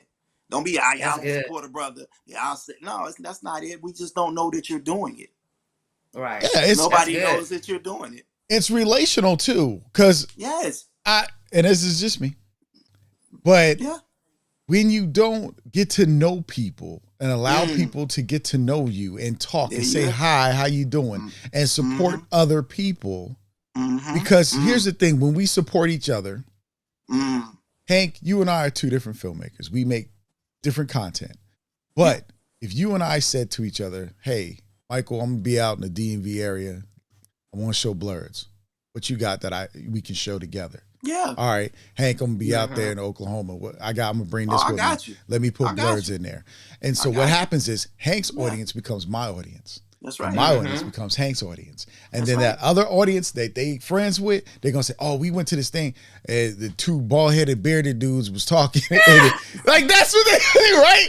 And then it will be like, oh, man, you got to go see their stuff. It was Blurred's and I Am. And they was doing. And because they did that back in the day. That's what film festivals are. That's what showcases are. And what we're missing is we got to help each other market each other, and then we're beneficial. See, in order to benefit, you got to be beneficial. Yeah, you have to be. You hit the nail on the head, man. You have to be the face of your project is you. Mm-hmm. Oh, absolutely. And if you're an abrasive a-hole, then people probably aren't going to watch your stuff. They're not gonna promote you. They're not gonna do that. If you're constantly online bleeding about what other people aren't doing for you, then who wants to? Who wants to? Who wants to? Y'all inwards ain't supporting me. This man. See, that's what I'm talking about. That's why black folk can't do anything as a people, because y'all, people like y'all don't want to support nobody. Dude, block. Yeah, I can't. Listen, I'm not your competition. Exactly. We're not competition. Because here's the crazy thing. I watch everything. We live on a whole earth. Yeah. I watch everything. Yeah. I used to We tell. don't watch one thing forever. We watch everything. We watch whatever we want to watch. When you go to the barbecue, let's be real, y'all. When you go to barbecue, you got Coca-Cola, Shasta, Pepsi, Mountain Dew, brisk iced tea, everything in that, everything in chest. I'm gonna get that Shasta. that strawberry kiwi Shasta. I'm gonna get it. Because you know what? I think our people have been taught competition, and they think that we're in competition. And it's also we were, because that's slave mentality. That's it. That's post-traumatic slave disorder. Because you wanted to be in master's house. And to get in master's house, you had to make master feel good about you on the field, and they didn't like each other. We're not in competition. It's universal. Like, in all honesty, there's enough seats at the top for everybody to sit in. Yeah. Don't let no one ever fool you to think that there's not. That's a trick.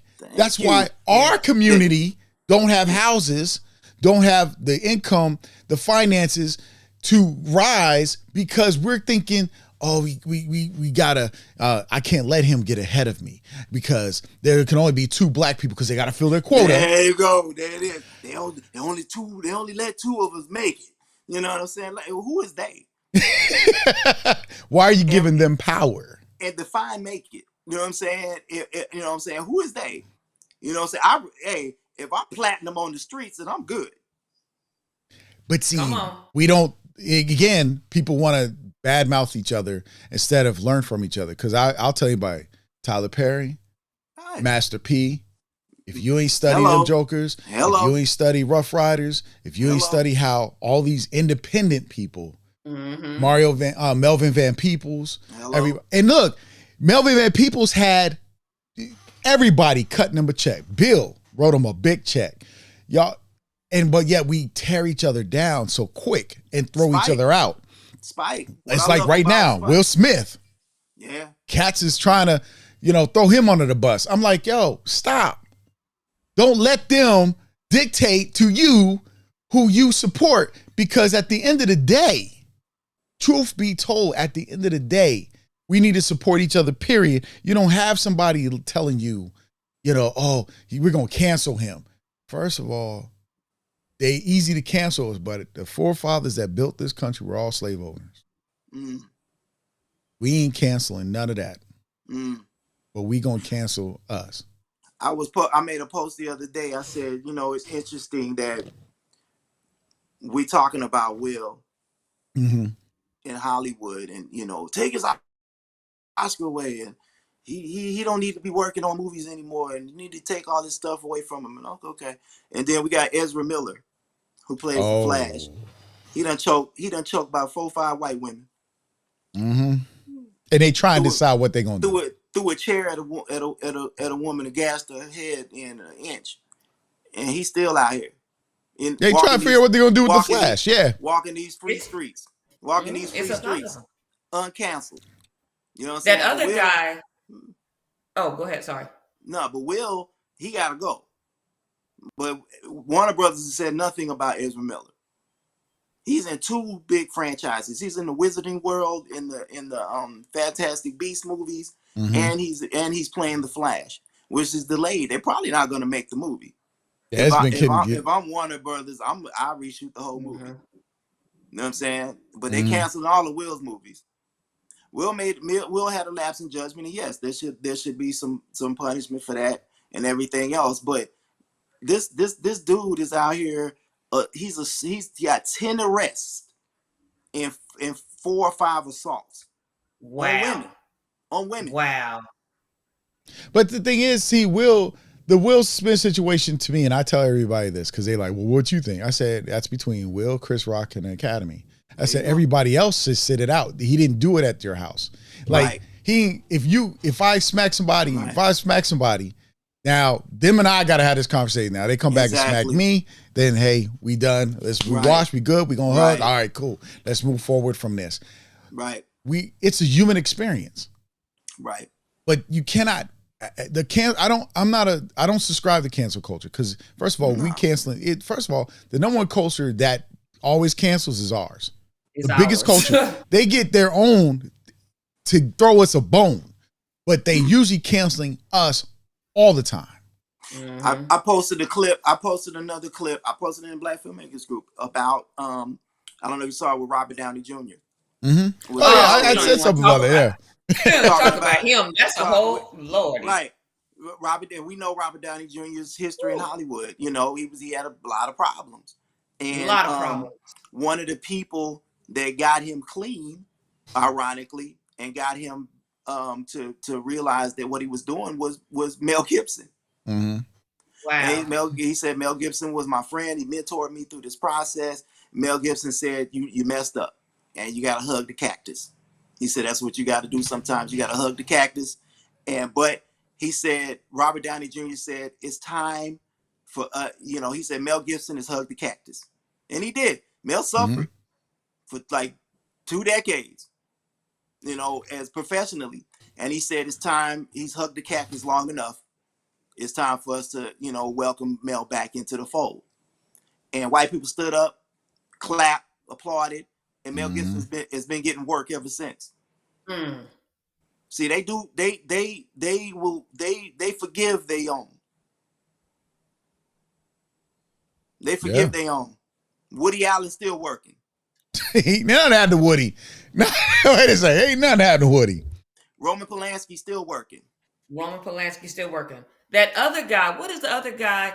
The girl was on stage. He had 2 sexual assaults of women on set at that time, and he won an Oscar. When that girl read his name, it was a couple of years ago. I see his face. I can't remember his name. Casey Affleck. Was it Casey Affleck? And she read that thing, and she was the presenter.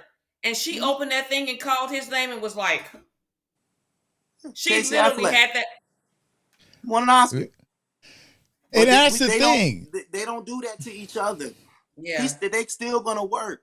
They're still going to work. Yeah. And they just don't do that to each other. You're going to hug the cactus for a few months and then your years and you'll be back. You know what I'm saying? And these people, it ain't like one thing. It's a slew of things. Harvey Weinstein still got 19 Oscars. And he still ain't in prison. You know what I'm saying? Will made one lapse in judgment in a 30-year career. Yeah, exactly. He made one lapse in judgment. It was bad. It was on national TV, but it was one. He doesn't have a scandal-ridden, drug-addicted, abusive past like other people. Right? He made a mistake.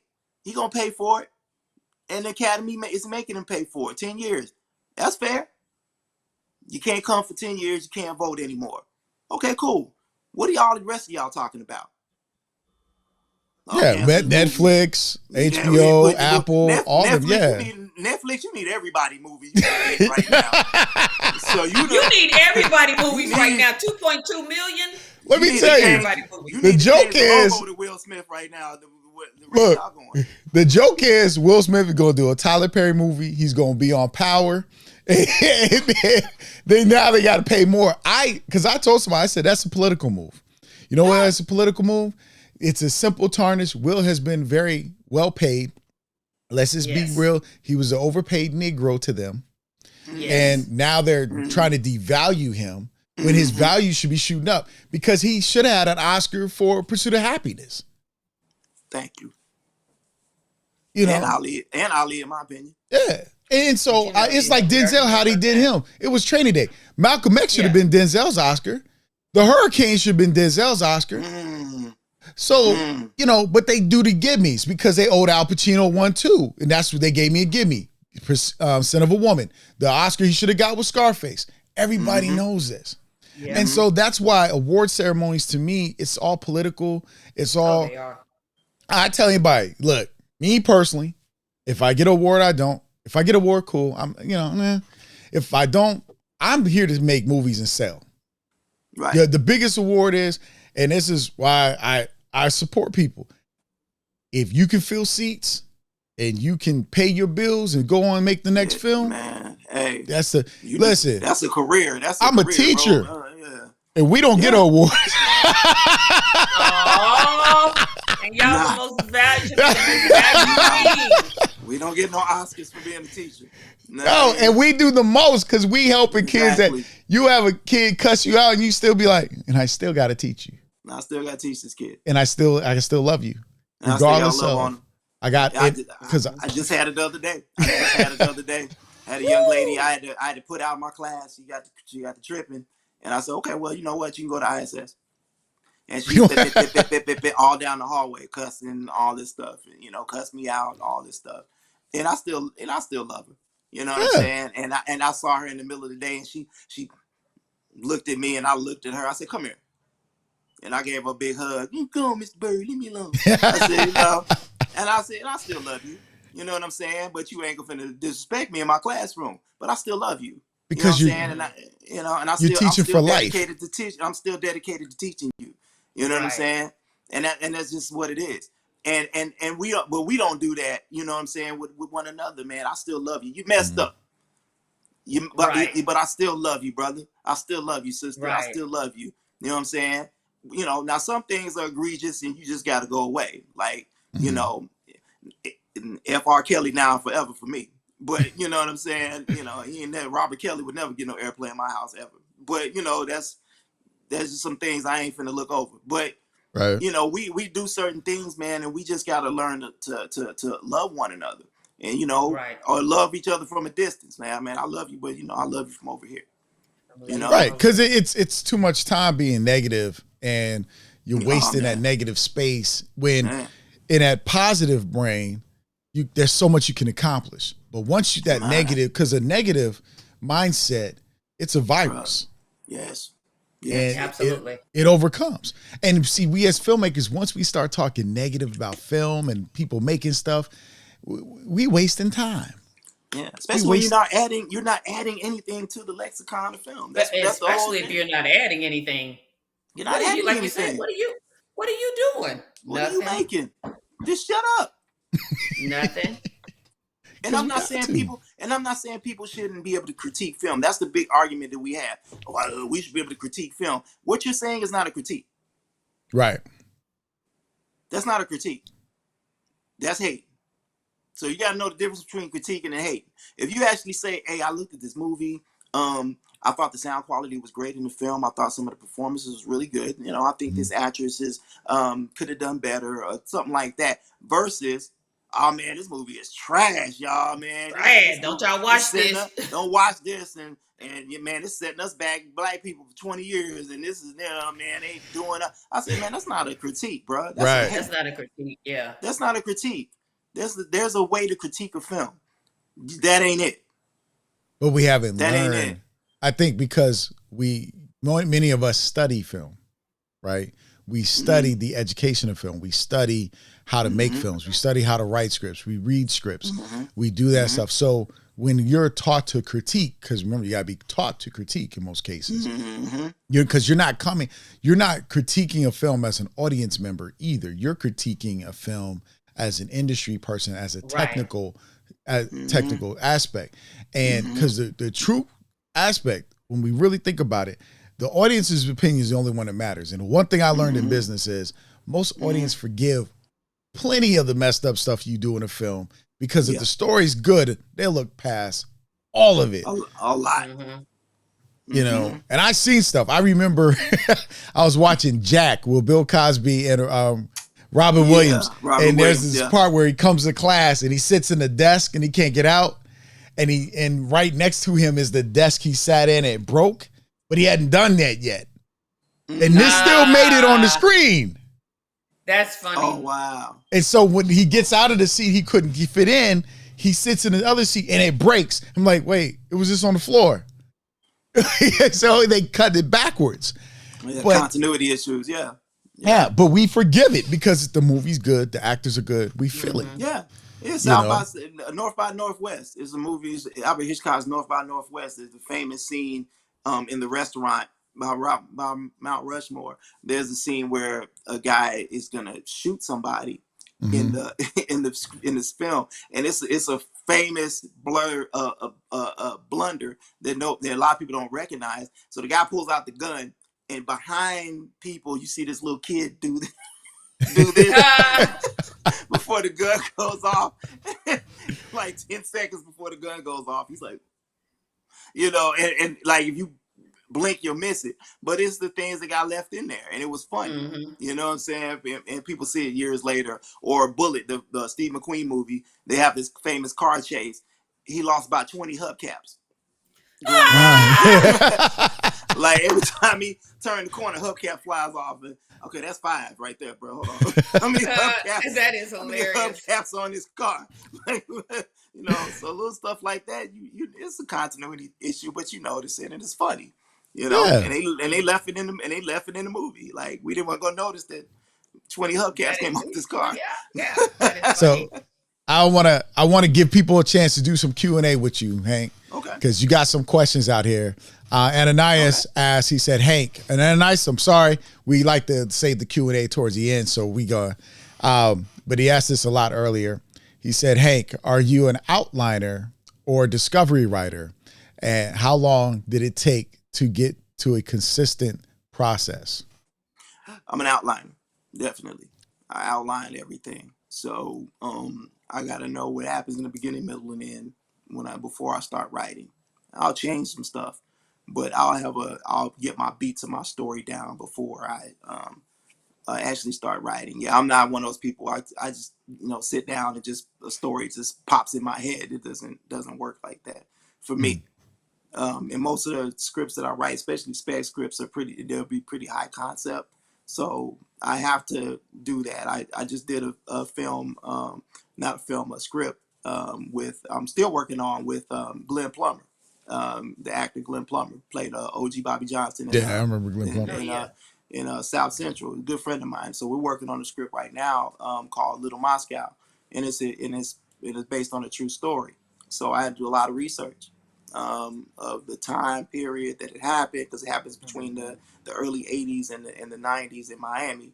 And so I had to do a lot of research of that era, the cocaine cowboy era, and a lot of the drug trafficking and stuff, cartels and all that stuff that went on in that time period. I knew a little, but I didn't know as much as I learned by doing research and talking to people who were around in that time. So yeah, I'm a researcher. I'm definitely an outliner. I did a script called Blackdom about the first black township in New Mexico in the early 1900s. Knew nothing about that. So I had, was brought into the project. I did a ton of research, a bunch of it. I talked to a college professor who did a thesis paper on Afro-frontierism, and we looked at that. We were talked to people. I researched the town. There wasn't a lot of stuff on it. So I had to do a couple years of research to create the script for the film, and they're in pre-production now in New Mexico. So cool. Yeah, I'm a voracious outliner. I outline everything. Okay. And Ananias had another question earlier too. Did you see that one, Mike? Yep, there it is. You want to take that one?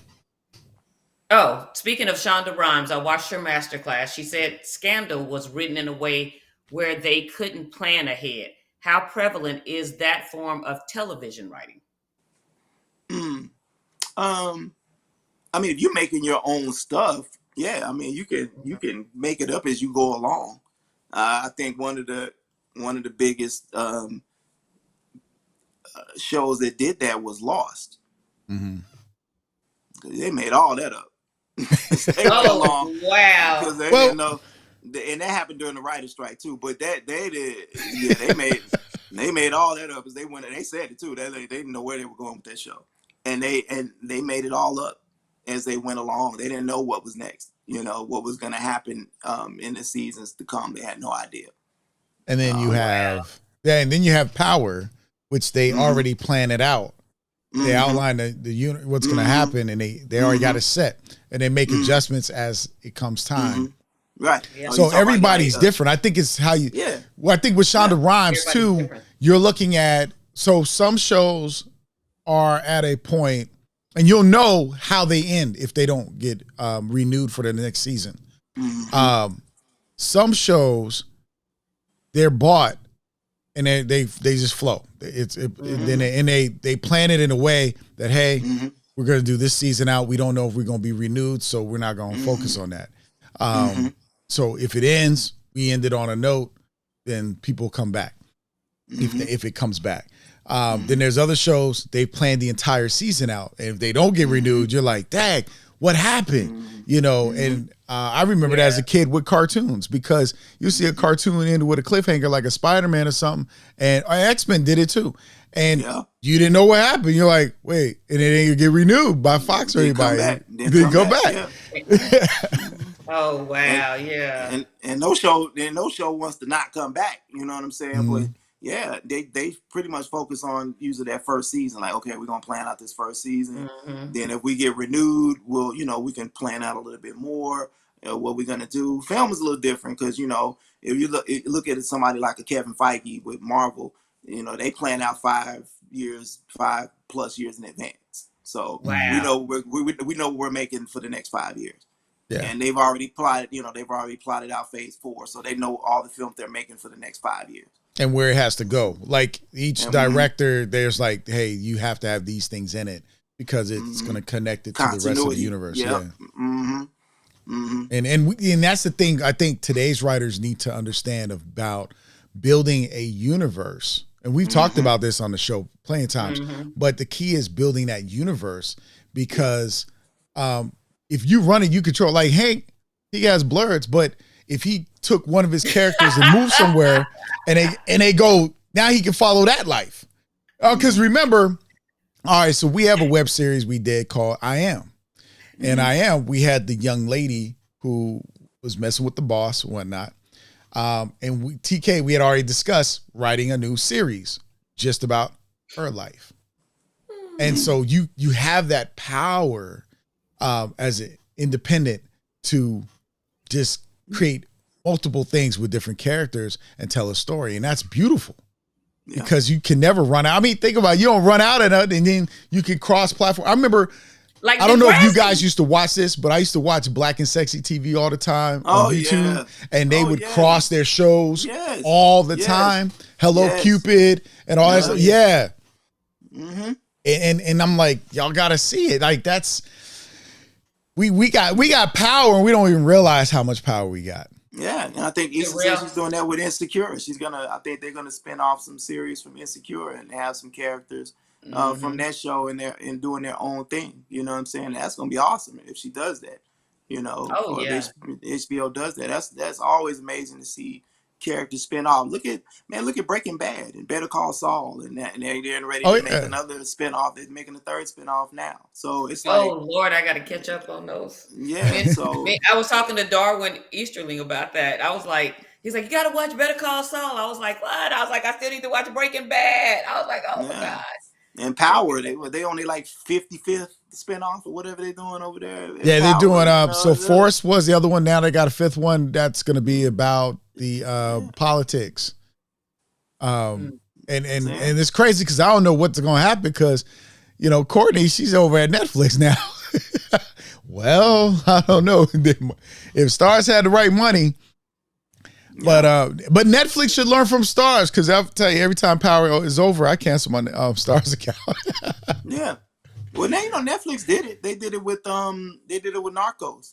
Now I think they had like 3 spinoffs from Narcos and some other things, and I'm sure they'll spin off some other shows. With the rate they're going, they need to. We got a question. Do you have a favorite writing theme, comedy, drama, etc.? I try to mix them all together. Blurs mixes everything, all my influences together. So you're gonna see some drama, some comedy, all that in there. I've been working on a horror film that I'm working on, and it has all that in it. It has drama, a lot of comedy, and everything. And so I try to mix all that together. I think those make some of the best films. When you mix genres together. Yeah, I think. But see, I look at it as life. Life is everything. We got comedy, we got some horror, we got some tragic stuff happening. It's always make it through, and we still find jokes in the stuff we go through. Look at Atlanta. The show Atlanta. The first episode of the season. Man, they mix horror, comedy, just everything into that show, and it works. You know what I'm saying? They have a balance of everything in that show. You don't know where it's gonna go. If it's gonna be a horror episode or some creepy stuff going on or some otherworldly stuff going on in the show. It mixes it all together, and we do that with Blurs. You're gonna, like I said, I start every show with a black goddess on a hill. And at the beginning of the show, you see Earth 99.99. It's not even. We don't even exist on a normal Earth. We're on a different Earth. So you're gonna see weird stuff happen. Yeah, like I caught that, and I was thinking I was going back to my DC days. As soon as I saw Earth 99. Exactly. On the Muse and stuff. Yeah. Exactly. So you're gonna see stuff on the show that doesn't normally happen in real life. So, but that's just part of my influences. Being a comic book nerd and a sci-fi nerd, and just and a fan of comedy and everything else. I put all that into my show. But comedy is it can be hard to write, because you don't know what's funny. So funny is subjective. Yeah, I think it's hard because the beautiful part is when you're watching your film or your show play in front of an audience and they laugh when they're supposed to. Then you're like, all right, the timing was on. Because you can have an actor, if you don't direct the scene right, the timing can be off and they don't catch the joke. Yes. Or they don't laugh, because the thing is, I think good comedy is when your audience has experience, and that makes them laugh because they're like, I know exactly what you're talking about. And they feel that moment, or they understand the characters. And I mean, that's what it's about, man. I think my biggest problem with writers, especially newer writers, is conversations, because they don't understand what's conversation versus dialogue. Like you can sit for hours. I mean, it's like it feels long, and that's not how dialogue goes. Dialogue pushes the story. It pushes the moment of the scene. Yeah. And some people start writing these and I made a mistake, because I wrote almost like a monologue one time. I was like, wait, this is too much. You're explaining everything, and we got to remember that films are seen. On the nose, yeah. Show us, don't tell us. Yep. Please don't tell us in 17,000 monologues, please. Please. Don't get me started on some of the stuff I see, man. It's like, man, one of my biggest pet peeves is like just wasting time on something that could be done. Okay, the car pulls up to the building. The woman gets out the car. Do I need to see the woman walks up the steps.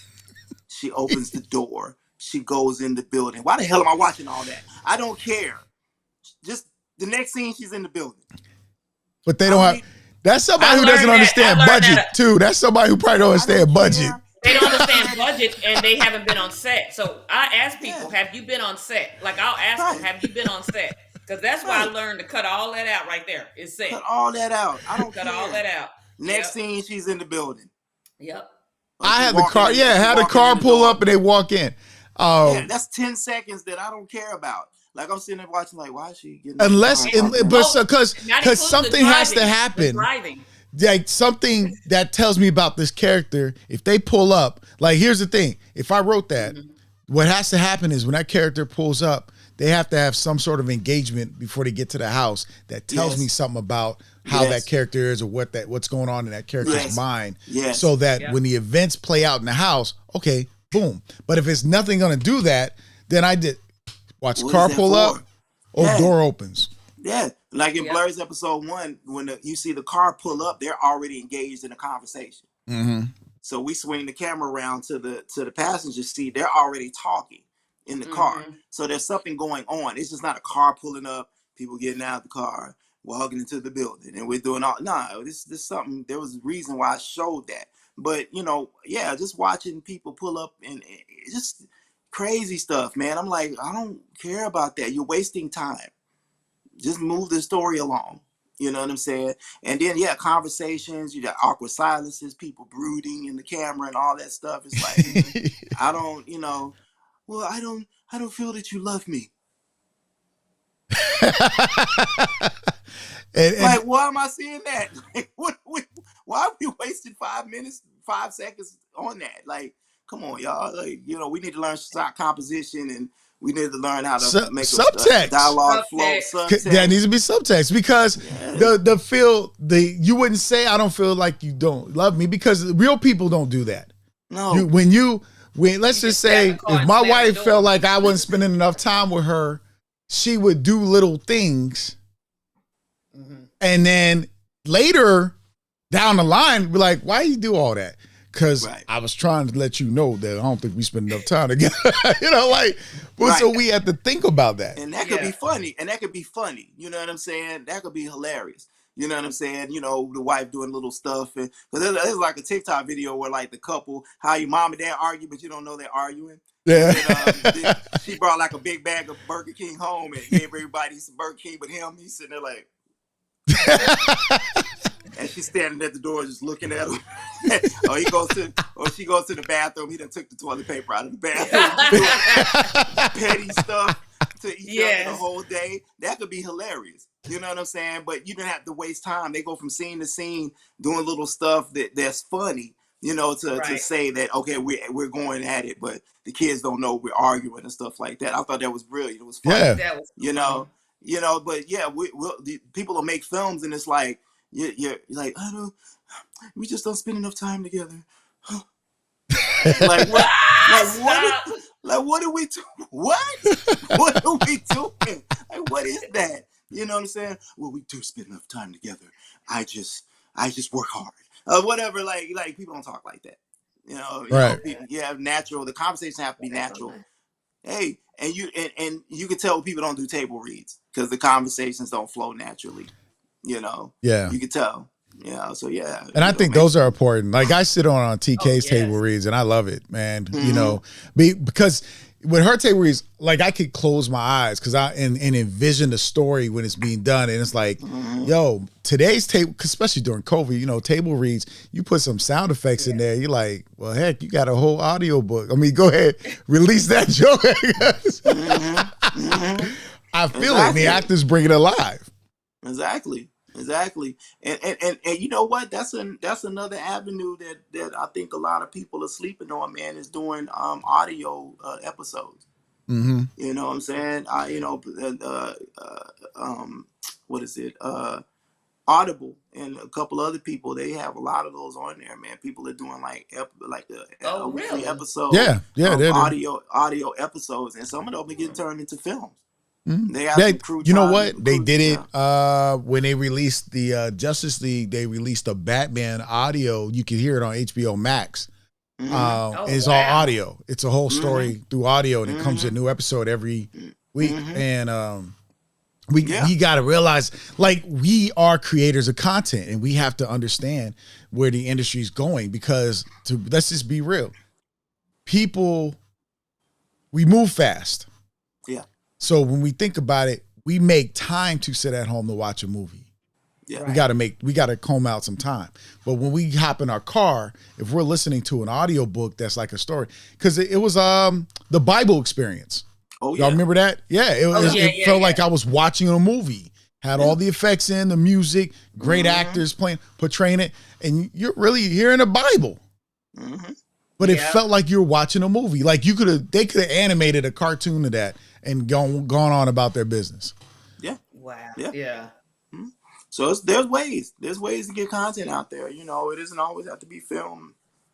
It doesn't always have to be a TV show or whatever. Mm-hmm. You can do that harkens back to the 40s and 50s. You know, where they had radio serials, and people used to sit around the radio and listen to episodes of superheroes and Superman and Lone Ranger and all that stuff. And I would love to see somebody do one on the real Lone Ranger, Bass Reeves.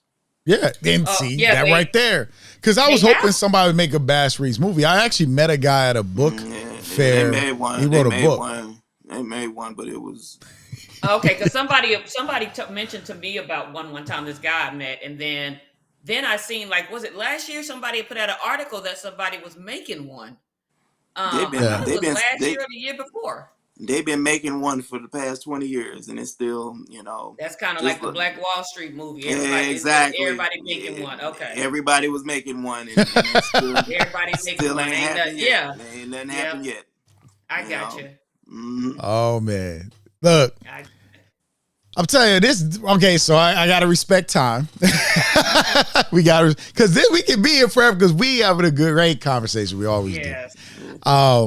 But as we're going out, and I'm sorry we didn't talk about what you're watching, but real quick, drop some shows you watched this week if you had a chance to watch TV. Shows that I've been watching. I finished up watching the season of From. Okay. On Epix, great show. Harold Perrineau's in that. It's a horror show from the creators of Lost. I watched the Black Lady Sketch Comedy Show. Okay. On HBO Max. I've been rewatching Fringe, which used to be on. It's a like kind of an X-Files type of show, which I think was better actually. On HBO Max, and watching Atlanta. That's pretty much it. Just a couple shows. I don't get to watch TV that much, but yeah. All right, definitely. TK, thank you, Hank. In the last 2 weeks, let me see. I gotta catch up on shows today and tomorrow. But I watched a Nollywood movie called The Man of God on Netflix, and I think that's it. In 2 weeks, I think that's it. All right, thank you, TK. For me, it was I gotta catch up on the latest episode from Thursday, which is Halo. So I've been doing Halo. I watched Moon Knight. I want to finish that one. Yeah, I saw Atlanta. I watched the first episode of the season because I had been watching. My boy hit me up. He said, "Yo, you're gonna like the first episode if you watch it. I know you." So I watched it. I was like, "Oh, the dream, man!" And I was like, "All right." Bro, that was real. Wait till you get to episode 4. Okay. Hit me when you watch episode 4. Just hit me after you watch that, because that should have been a movie. All right. And then I watched Batman, the Batman. I finally got to watch that, and there was something of Ours, when I say Ours Black, that I watched, and unfortunately I can't remember, but it was actually pretty decent. So when I realized what it was, I'll probably post about it. But yeah, I've been checking out stuff left and right. Just some Disney stuff. But that's I watched Red Notice. I did watch Red Notice. Red Notice? Okay. Yeah, I did watch Red Notice. Shout out to Abbott Elementary. I watched Abbott Elementary. Yeah, I love that show, man. Yeah. And the worst part is, Hank, what do you teach? What do you teach in middle school? I teach ELA. Oh, okay. Because what's crazy? I teach digital media and film and TV production. Wow. And so they're all the teachers are like, Melvin, we got to make a TV show about teaching. And I was like, y'all keep saying it every year, but y'all ain't ready. Y'all ain't ready. Don't talk about it. Or a journal about your, I said, I can tell you all my teaching experience. I've been doing it for 22 years. Wow. But, you know, and here comes Abbott Elementary. I said, well, it's a little late, y'all, but it's elementary. They ain't talking about middle school, and y'all can make a mature audience on the middle school one. Right. Because they don't do half the stuff middle schoolers do. But Hank, now before we go out, I just want you, you know, we would call this 60-second jewel. Okay. And so drop a jewel on people, something you want them to remember, keep in the back of their heads or in the forefront, write it on a sticky note, post it up, whatever they got to do to inspire these fellow filmmakers and future filmmakers. Okay. So first, I want to shout out the cast and crew of Blurs. Okay. I appreciate you guys, love you guys, and you know, without you guys, none of this would be possible. So thank God for them. Jewel. Okay. So as a writer, if you're gonna be a writer, develop your scripts. Okay. Read everything you need to read about script writing. You know, the mechanics of script writing can be taught. The telling a story cannot. You know, so, you know, develop your scripts. The worst thing I see is undercooked scripts. People are trying to show people their first drafts. Your first drafts are usually trash, and they're not ready for public consumption. Don't shoot your first draft. If you have to make 5, 6, 7, 8 drafts of your script, then so be it. Especially spec scripts, nobody's paying you for it right now. Right. So why are you rushing? So, you know, take as much time as you need to develop those scripts. Okay, nobody should be seeing your scripts under 3 or 4 drafts. You know, they're not ready. They're not good. And so, you know, and don't have thin skin. A lot of you guys are young. You have very thin skin. You can't take criticism. Get a tribe of people. Develop your tribe. Network. That's the thing that's going to carry you far. Is people that know you and who knows you and who you know is going to carry you far.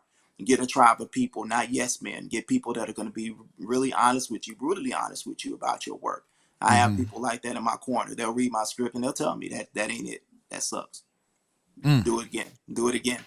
So develop those people. Get those people in your life that are going to be honest with you. Those are going to take you very far. They're going to open doors for you. They're going to be, you know, they're going to be people. Be kind to people. You know, you don't know who's in these groups that you're in talking crazy in. Yeah. Trust me. Yeah. Trust me. I know some very, very, very seasoned filmmakers that are in some of these groups, and they will not work with you. They don't say nothing either.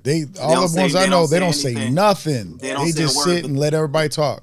They sit back and watch what you say.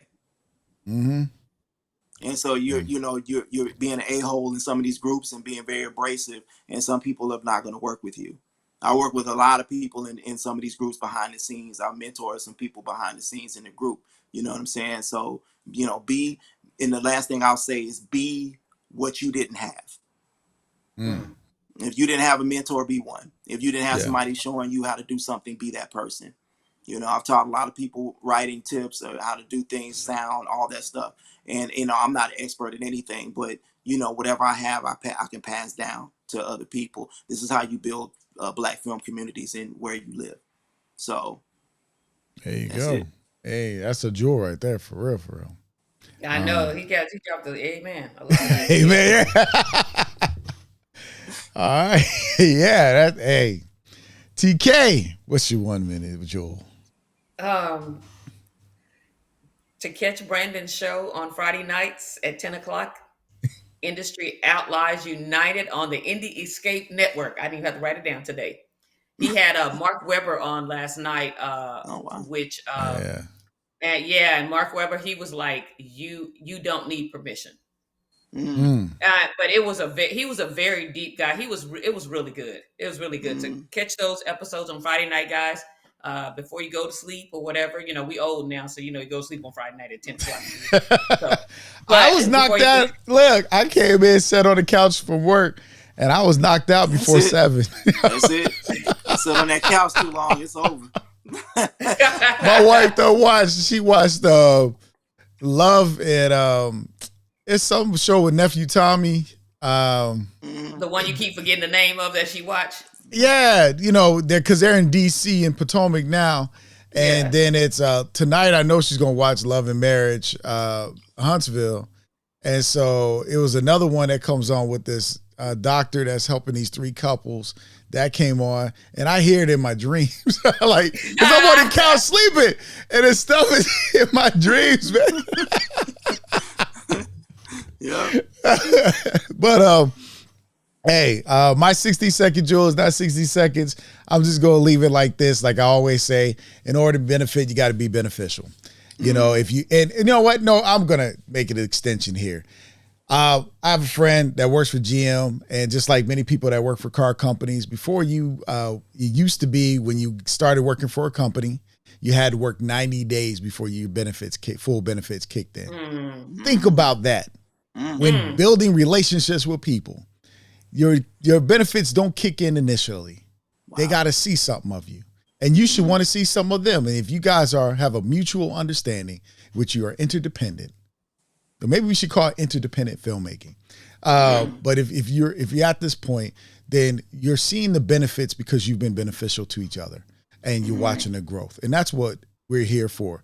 So on my way out, just to remind you what the Black Filmmakers Lounge community is.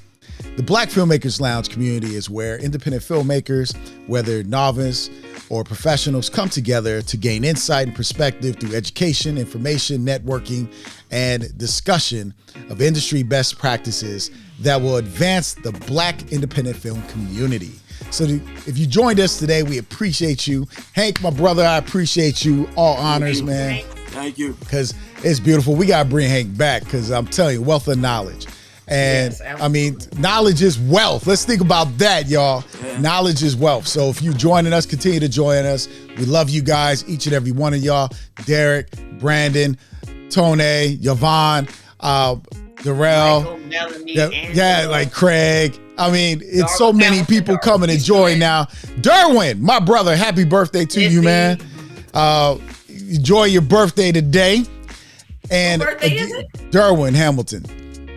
From Austin, Texas. Darwin? Yeah, I know. Darwin I Hamilton. went to school with Darwin. Yeah, he was a grade under me. We went to the same high school. Oh, well, there you go. See? Happy birthday. I forgot y'all connected. See, that's what I'm talking about. So, have fun. Be blessed. Remember to be strategic, intentional, and authentic. That is the Black Filmmakers Lounge way. We catch y'all in the community. You got something, Hank? Oh. All right, y'all. To the YouTube channel. Yeah, we're building that YouTube channel, so definitely subscribe. We're going to be building subscribe to the Instagram. Join the Black Filmmakers Lounge community. Please, if you join the community, please read the rules. Don't just come in there trying to promote your film. Share. Look, start building. That's the thing. I know Brandon's on it. Like, subscribe, share. Brandon. Like, subscribe, share. Family, if you love what we do, share it on your page. And I will say this. Hank said something earlier that y'all need to remember. When people go visit your Facebook page or page you have, and if nothing about it is filmmaking, nothing about it is what you're doing, why would they want to connect with you? Think about that. All right? So we love y'all. Enjoy your Saturday. Thank you for joining us. We out. Peace. It's the first time the whole song played through.